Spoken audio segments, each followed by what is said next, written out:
दोन्ही राष्ट्रवादी एकत्र आल्यास अजित पवार आणि शरद पवार यांना समाधान वाटेल. खासदार निलेश लंकेंचं वक्तव्य. राजकारणामध्ये कधी काय होईल सांगता येत नाही, लंकेंच्या विधानानं चर्चा.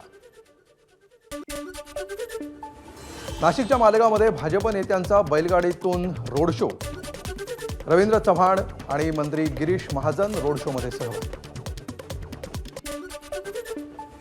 राष्ट्रवादी काँग्रेसचे आमदार अमोल मिटकर यांकडून मुख्यमंत्र्यांना पायसदान पुस्तक भेट. मुख्यमंत्र्यांनी मानले मिटकरींचे आभार.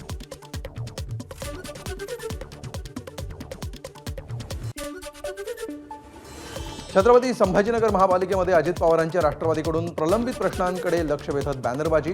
राष्ट्रवादी महापालिकेमध्ये एकूण 77 जागांवर निवडणूक लढवत असल्याची माहिती.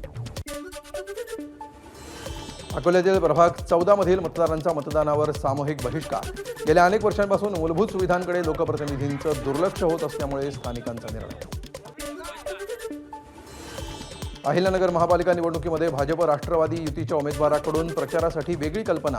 लहान मुलांना घड्याळ चिन्ह असलेल्या 20,000 पतंगांचं केलं वाटप.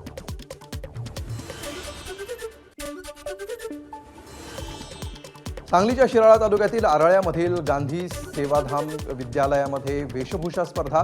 शिक्षकांनी बाळूमामांच्या वेशात तर विद्यार्थ्यांनी धनगर वेशामध्ये मेंढ्यांपासून माणसांना होणाऱ्या फायद्यांची दिली माहिती. एबीपी माझा, उघडा डोळे बघा नीट.